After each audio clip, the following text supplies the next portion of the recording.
নগাঁৱৰ লাউখোৱা হাইস্কুলৰ প্ৰধান শিক্ষকৰ ময়মতালি চৰকাৰী নিৰ্দেশনা কেৰেপ নকৰি ইউনিফৰ্ম বিতৰণ কৰিবলৈ মাতিলে ছাত্ৰ-ছাত্ৰীক যি সময়ত লাউখোৱা আমবাগানত কৰোনাই গণসংক্ৰমণৰ দিশে গতি কৰিছে সেই সময়তে লাউখোৱা হাইস্কুলৰ প্ৰধান শিক্ষক নীলকান্ত বিশ্বাসে বৃহস্পতিবাৰে ইউনিফৰ্ম বিতৰণ কৰিবলৈ বিদ্যালয়লৈ মাতি আনিলে ছাত্ৰ-ছাত্ৰীক কোনো সামাজিক ব্যৱধান আৰু মাস্ক পৰিধান নকৰাকৈ বিদ্যালয়ৰ পৰা ইউনিফৰ্ম নিবলৈ অহাৰ ঘটনাত আতংকিত হৈ পৰিছে স্থানীয় লোকসকল উল্লেখযোগ্য যে প্ৰায় বিতৰ্কৰ মাজত সোমোৱা প্ৰধান শিক্ষক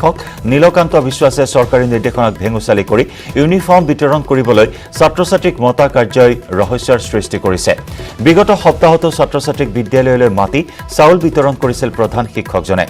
গুৰু গোহাঁই নমনা বহু বিতৰ্কিত প্ৰধান শিক্ষকগৰাকীৰ বিৰুদ্ধে ব্যৱস্থা ল'বলৈ বিভাগীয় উৰ্ধ্বতন কৰ্তৃপক্ষৰ ওচৰত দাবী জনাইছে স্থানীয় ৰাইজে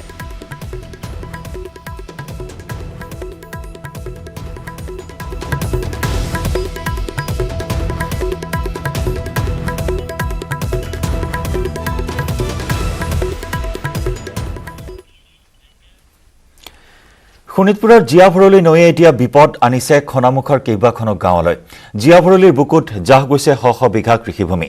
ব্যাপক খহনীয়াই বালিগাঁও কলাবাৰী গাঁও চিলনী পঞ্চায়ত বোকাগাঁও আদিকে ধৰি কেইবাখনো গাঁৱত এতিয়া ভাবুকিৰ সৃষ্টি কৰিছে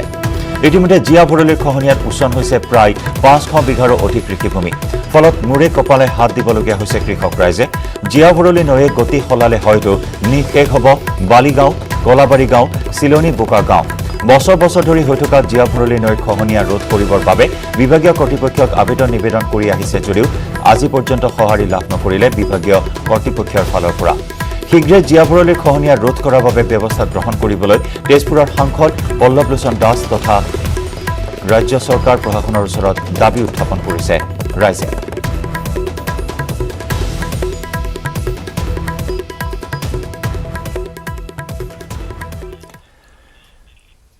অসম ৰাজ্যিক চিৰিয়াখানাত অষ্ট্ৰেলিয়ান কেংগেৰু কেৱল কেংগেৰুৱে নহয় আন কেইবাটা দুষ্প্ৰাপ্য জীৱ-জন্তুৰ হঠাৎ দেখা গ'ল চিৰিয়াখানাত কিন্তু ক'ৰ পৰা আহিল এই জন্তুবোৰ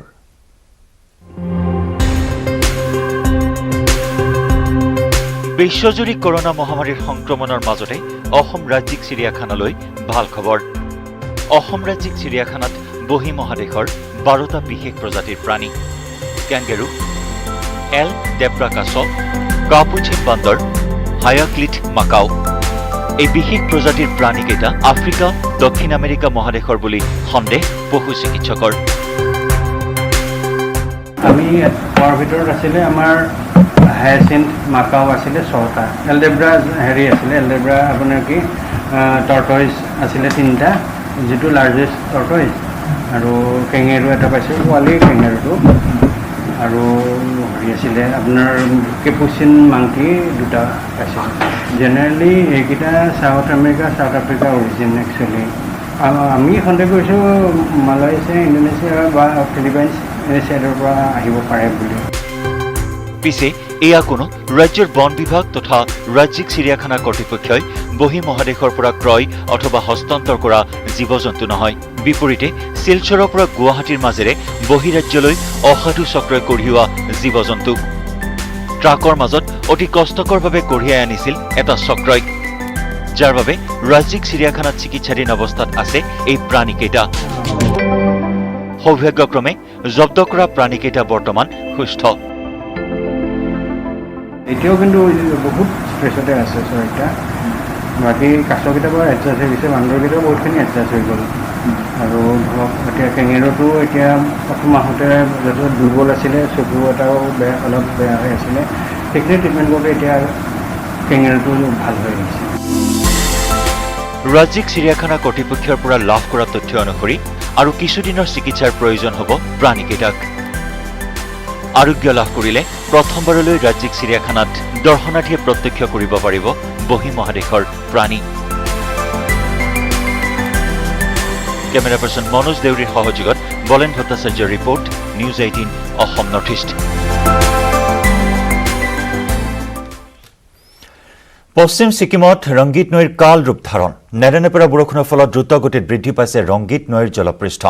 ইতিমধ্যে বিপদসীমাৰ ওপৰেৰে বৈছে ৰংগীতৰ পানী বলিয়া বানত কক বকাইছে পশ্চিম ছিকিমৰ কেইবাটাও অঞ্চল প্ৰবল বৃষ্টিপাতৰ ফলত লেকচিপত সংঘটিত হৈছে ভূমিস্খলনৰ ঘটনা ভূমিস্খলনৰ ফলত বৃহৎ ক্ষতি হয় বিখ্যাত কিৰাতেশ্বৰ শিৱ মন্দিৰৰ আৰু এনেদৰে বৰষুণ হৈ থাকিলে যিকোনো মুহূৰ্ততে ডুব যাব পাৰে শিৱ মন্দিৰটো বানৰ কোবাল সোঁত পশ্চিম ছিকিমত ৰংগীত নৈ এনেদৰে কাল ৰূপ ধাৰণ কৰিছে নেৰানেপেৰা বৰষুণৰ ফলত উফন্দি উঠিছে কোবাল গতিৰে অগ্ৰসৰ হৈছে ৰংগীত নৈৰ জলপৃষ্ঠ ইতিমধ্যে বিপদসীমাৰ ওপৰেৰে বৈছে ৰংগীতৰ পানী বলিয়া বানত কক বকাইছে পশ্চিম ছিকিমৰ কেইবাটাও অঞ্চল প্ৰবল বৃষ্টিপাতৰ ফলত এনেদৰে লেকচিপত সংঘটিত হৈছে ভূমিস্খলনৰ ঘটনাও ভূমিস্খলনৰ ফলত বৃহৎ ক্ষতি হয় বিখ্যাত কিৰাতেশ্বৰ শিৱ মন্দিৰৰ আৰু এনেদৰে নেৰানেপেৰা বৰষুণ অব্যাহত থাকিলে যিকোনো মুহূৰ্ততে ডুব যাব পাৰে শিৱ মন্দিৰটো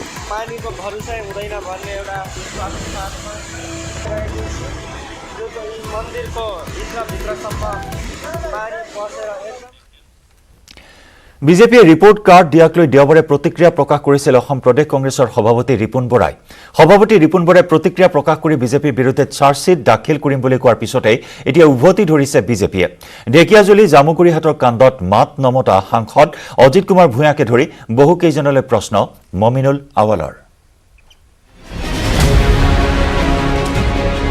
ৰিপুণ বৰা ফাগুনৰ পছোৱাত উৰি যোৱা তোলা এই মন্তব্য বিজেপি নেতা মমিনুল আৱালৰ ৰিপুণ বৰা ডাঙৰীয়াই কি কৈছে সেইটো আমাৰ কাৰণে ডাঙৰ কথা নহয় ৰিপুণ বৰা হৈছে ফাগুনত পছোৱা বতাহত তোলা যেনেকৈ উৰে তোলাৰ যেনেকৈ নিজৰ কোনো গতিপথ নাথাকে তোলা উৰি যোৱা তোলাখিনিৰ ওপৰত কোনো একো নিৰ্ভৰ নকৰে বতাহৰ ওপৰত নিৰ্ভৰ কৰি চলে তোলাখিনি ৰিপুণ বৰাৰ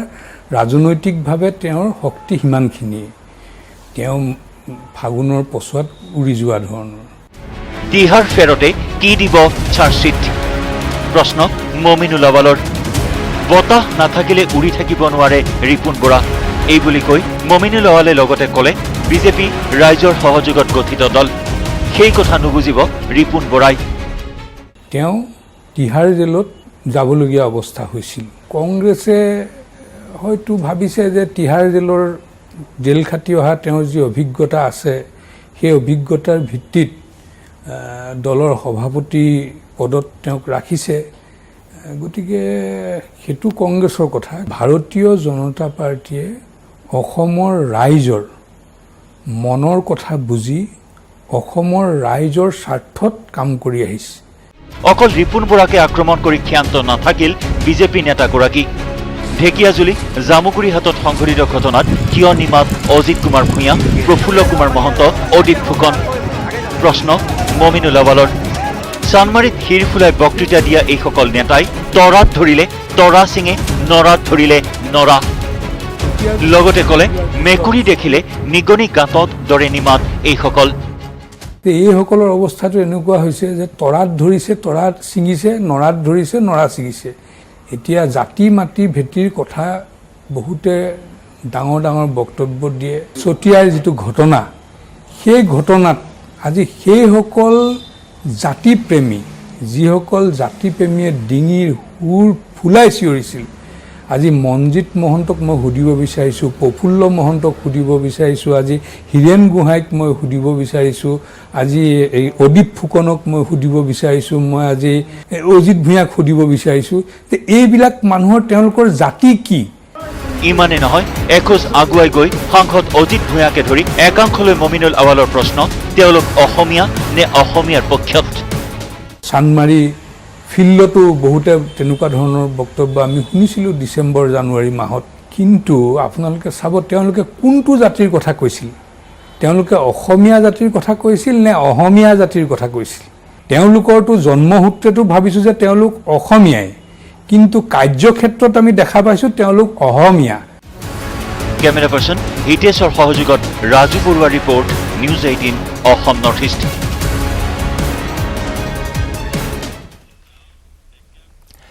অসম শক্তি বিতৰণ কোম্পানীত ব্যাপক দুৰ্নীতি কোম্পানীত নিবিদা অবিহনে ঠিকাৰ যোজা কৰিছে বিষয়াই গুৱাহাটী বৈদ্যুতিক 1 নম্বৰ চক্ৰৰ বিষয়াৰ বিৰুদ্ধে উত্থাপিত হৈছে দুৰ্নীতিৰ অভিযোগ অসম শক্তি বিতৰণ কোম্পানীত দুৰ্নীতি কোম্পানীত নিবিদা অবিহনে ঠিকাৰ যোজা বিষয়াৰ দুৰ্নীতিৰ অভিযোগ গুৱাহাটী বৈদ্যুতিক চক্ৰ বিষয়াৰ বিৰুদ্ধে। প্ৰথমে মন কৰক এই বিশেষ জাননী। জাননীখনত অসম শক্তি বিতৰণ কোম্পানী পৰিসীমিত মুখ্য কাৰ্যবাহী বিষয়াৰ গুৱাহাটী বৈদ্যুতিক চক্ৰ কাৰ্যালয়ৰ নিবিদা বিজ্ঞাপন।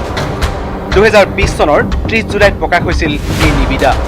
পিছে 60 লক্ষ টকাৰ এই নিবিদাৰ নহল কোনো চৰকাৰী প্ৰকাশ।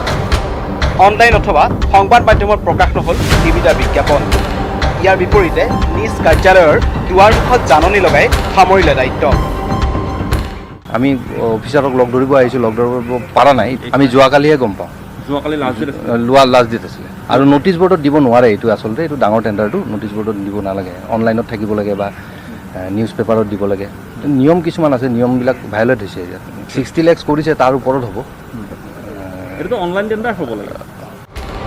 অসম শক্তি বিতৰণ কোম্পানী পৰিসীমিত মুখ্য কাৰ্যবাহী বিষয়াৰ গুৱাহাটী বৈদ্যুতিক চক্ৰৰ বিৰুদ্ধে এনে গুৰুতৰ অভিযোগ দাখিলৰ পিছতেই নিবিদা জমা দিয়াৰ অন্তিম দিনত পুনৰ প্ৰকাশ আন এক জাননী। 12 আগষ্টলৈ বৃদ্ধি নিবিদা জমা দিয়াৰ অন্তিম সময়। 3-4 দিন আগতে নটিচ বৰ্ডত দিয়া বুলি কৈছে। তো সেইকাৰণে এইটো মানে নিজৰ মানুহৰ ভিতৰত কৰিব খুজিছিল কিজানি এইটো, সেইকাৰণে তেওঁলোকে হেৰিত দিছিলে, নটিচ বৰ্ডত দিছিলে। কোন ইনভলভ আছে এইটো গম পোৱা নাই। কোনোবা ইনভলভ হ'ব পাৰে, ডাঙৰ অফিচাৰ বা কোনোবা পলিটিকেলো হ'ব পাৰে, মেবি। পিছে পূৰ্বে নিবিদা বিজ্ঞাপন প্ৰকাশ নকৰাকৈ 6 আগষ্টত নিবিদা জমা দিয়াৰ সময় উল্লেখ কৰা বিভাগটোৱে হঠাৎ কিয় বৃদ্ধি কৰিলে নিবিদা জমা দিয়াৰ সময়, তাক লৈ সৃষ্টি হৈছে ৰহস্যৰ। কেমেৰাত মনোজ দুৱাৰৰ সহযোগত বলেন Bhattacharya, news 18 Assam north east.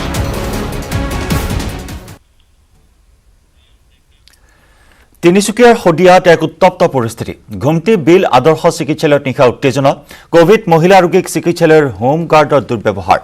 ধূমপান কৰি অশ্লীল ভাষাৰে গালি গালাজ মহিলাক। কিছুদিন ধৰি বহু সমস্যাত ভুগি আহিছিল কোভিড ৰোগীয়ে। অস্বাস্থ্যকৰ পৰিৱেশক লৈ উত্তপ্ত কৰি তোলে চিকিৎসালয়ৰ চৌহদ।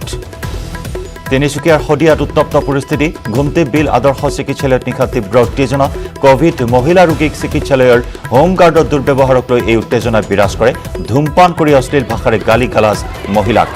উল্লেখযোগ্য যে কিছুদিন ধৰি বহু সমস্যাত ভুগি আহিছিল কোভিড ৰোগীয়ে। অস্বাস্থ্যকৰ পৰিৱেশক লৈ উত্তপ্ত কৰি তোলে চিকিৎসালয়ৰ চৌহদ।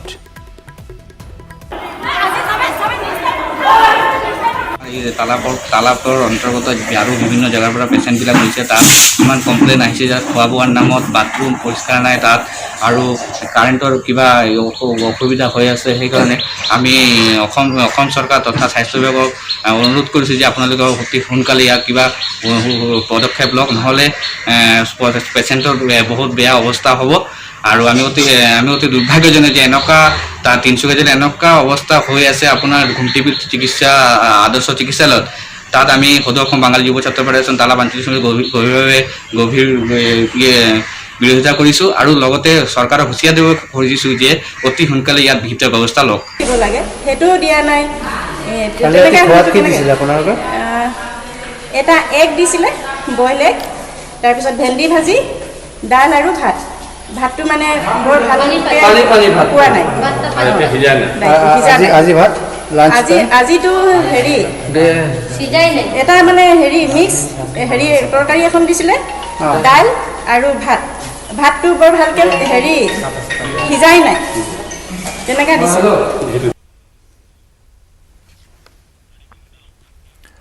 কাছাৰত অপহৃত 5মহীয়া শিশুৰ মৃতদেহ উদ্ধাৰ। দলঙৰ তলত মাটিত পুতি থোৱা অৱস্থাত উদ্ধাৰ কৰা হয় কণমানিটিৰ মৃতদেহ। নিশা দেৱ শিশুটিৰ মৃতদেহ উদ্ধাৰ কৰে আৰক্ষীয়ে। মৃতদেহ উদ্ধাৰ হোৱাৰ পাছতে কাজিদহৰত সৃষ্টি হয় উত্তপ্ত পৰিস্থিতি। মঙলবাৰে নিশা কাছাৰৰ সোণাই কাজিদহৰত সংঘটিত হৈছিল এটা চাঞ্চল্যকৰ শিশু অপহৰণৰ ঘটনা।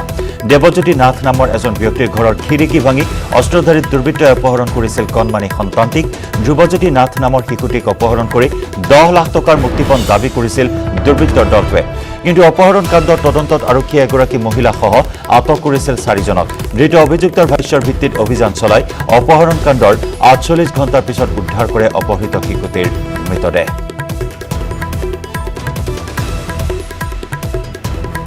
অস্ত্ৰধাৰী দুৰ্বৃত্তই অপহৰণ কৰিছিল এই 5মহীয়া শিশুটিক। খিৰিকী ভাঙি ঘৰৰ পৰা কণমানি শিশুটিক অপহৰণ কৰি উঠা হৈছিল দুৰ্বৃত্তৰ দল,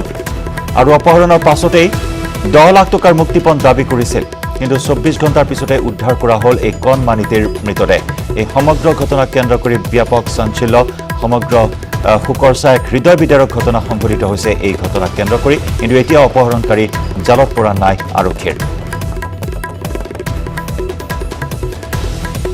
অধিক খবৰ লাভ কৰিবলৈ আমি যোগাযোগ স্থাপন কৰিছো আমাৰ সাংবাদিক অনিৰুদ্ধ লস্কৰৰ সৈতে অনিৰুদ্ধ অত্যন্ত দুৰ্ভাগ্যজনক খবৰ এই মুহূৰ্তত এই কণমানিটিক মৃত অৱস্থাত উদ্ধাৰ কৰা হ'ল জীৱিত অৱস্থাত উদ্ধাৰ কৰিবলৈ সক্ষম নহ'ল আৰক্ষী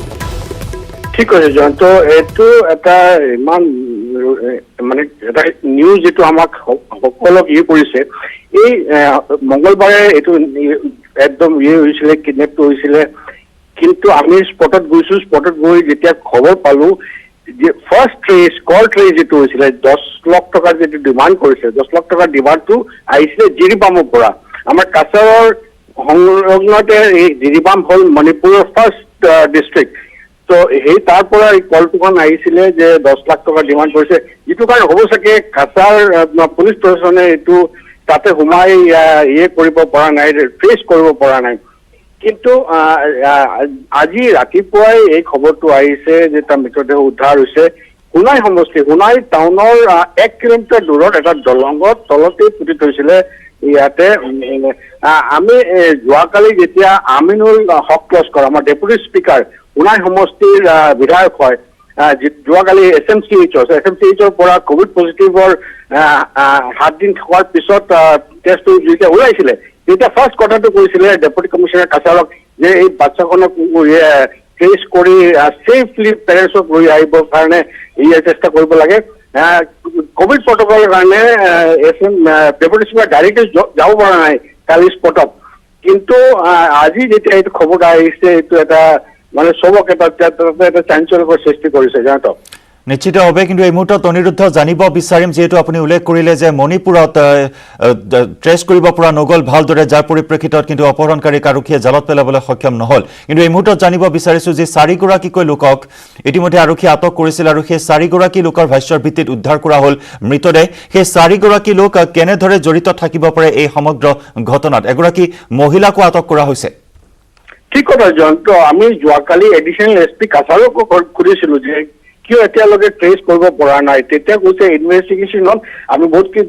তথ্য ডাইভাৰ্স নকৰিব পাৰিম আমি ক'ব নোৱাৰিম কি কি আছে তথ্য আছে কিয়নো এটা 5 মাহৰ শিশুৰ এটা কথা আছে ঠিক কথা কিন্তু এনেদৰে এটা 5 মাহৰ শিশুক লৈ যেতিয়া ফাৰ্ষ্ট ফোন কলটো আহিছিলে ফোন কলত তেতিয়া কৈছিলে যে কাছাৰৰ ভিতৰত এই 5 মাহৰ শিশুক পোৱা হৈছে কিন্তু কলটো আহিছে জিৰিবামৰ পৰা এইবিলাক সব লৈ আজি কি ষ্টেটমেন্ট দিয়ে এইটো এটা চাব লাগিব জয়ন্ত আৰক্ষীয়ে কি সন্দেহ প্ৰকাশ কৰিছে অস্ত্ৰধাৰী দুৰ্বৃত্তই 5 মহীয়া শিশুটিক অপহৰণ কৰিছিল কোনো উগ্ৰপন্থী সংগঠনৰ সদস্য নে আন কিবা এই মুহূৰ্তত শিশুটিৰ পিতৃগৰাকী কাৰোবাক কিবা সন্দেহ প্ৰকাশ কৰিছে নেকি কৰিছে কিন্তু এইটো ইয়াতে এটা স্পষ্ট হৈ গ'ল যে তাতে আমি ঘৰত গৈছো ঘৰ চাইছো তাতে খিৰিকীখন মানে কলাপসেবল খিৰিকীখন খুলি আৰামত এইটো লৈ খালি ইটো লৈ যোৱা নাই বাচ্চাৰ কাপোৰ কেইটাও লৈ গৈছে আৰু তাক ফোন কৰি কৈছে খুলিছিলে ফাৰ্ষ্টত যে আপুনি 10 লাখ টকা লৈ আহক আমি আপোনাক কৈ দিয়ক যে বাচ্চা কি খায় কোন টাইমত খায় আমি সব চাই দম কিন্তু আমাৰ 10 লাখ টকা লাগিব এনেদৰে এটা প্ল্যান ৱেটে কৰি যেতিয়া হ'ব চাগে 10 লাখৰ কাৰণে আগবঢ়া নাই সেইটো কাৰণে কালি ৰাতিপুৱাই আমি মৃত্যুৰ খবৰটো পাইছো হয় ধন্যবাদ অনিৰুদ্ধ এই মুহূৰ্তত আপোনাক ধন্যবাদ জ্ঞাপন কৰিছো অত্যন্ত চাঞ্চল্যকৰ অত্যন্ত মৰ্মান্তিক এটি ঘটনা অপহৰণ কাণ্ডৰ 48 ঘণ্টাৰ ভিতৰতে উদ্ধাৰ কৰা হ'ল কণমানিটিৰ মৃতদেহ মাটিত পুতি থোৱা অৱস্থাত এই শিশুটিক উদ্ধাৰ কৰা হৈছে এই দেৱ শিশুটিক হত্যা কৰাৰ ক্ষেত্ৰত একবাৰলৈ হলেও হাত কপি নুঠিল সেই নৰপিশাচকেইটাৰ অস্ত্ৰধাৰী দুৰ্বৃত্তই অপহৰণ কৰিছিল ঘৰৰ খিৰিকী ভাঙি উদ্ধাৰ হৈছিল কণমানিটিক লৈ আৰু তাৰ পিছতে 10 লাখ টকা দাবী কৰিছিল কিন্তু আৰক্ষীয়ে সম্পূৰ্ণৰূপে ব্যৰ্থ হ'ল কণমানিটিক উদ্ধাৰ কৰিবলৈ বা অপহৰণকাৰীক জালত পেলাবলৈ 5 মহীয়া দেৱ শিশুটিক অতি নিৰ্মমভাৱে হত্যা কৰি গাঁতত পুতি মাটিত পুতি উদ্ধাৰ হৈছিল দুৰ্বৃত্তৰ দল জিৰিবামৰ পৰা 10 লাখ টকা দাবী কৰা তথ্য ইতিমধ্যে আৰক্ষীয়ে লাভ কৰিবলৈ সক্ষম হৈছিল যদিও আৰক্ষীয়ে কিন্তু দুৰ্বৃত্তক জালত পেলাবলৈ সক্ষম নহল বৰং 48 ঘণ্টাৰ ভিতৰত উদ্ধাৰ কৰা হ'ল এই দেৱ শিশুটিৰ মৃতদেহ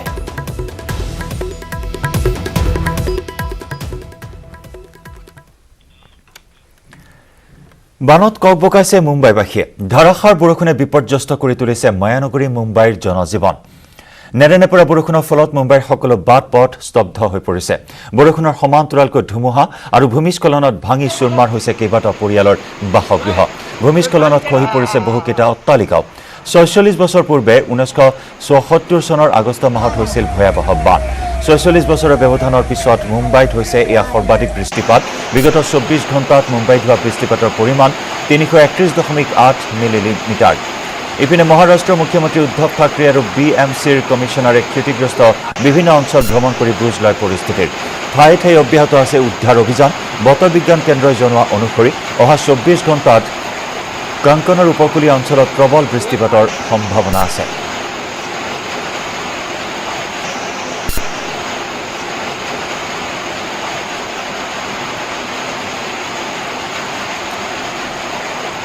মায়ানগৰী মুম্বাইত প্ৰকৃতিৰ কালৰূপ ঠায়ে ঠায়ে সংঘটিত হৈছে ভয়ংকৰ ভূমিস্খলন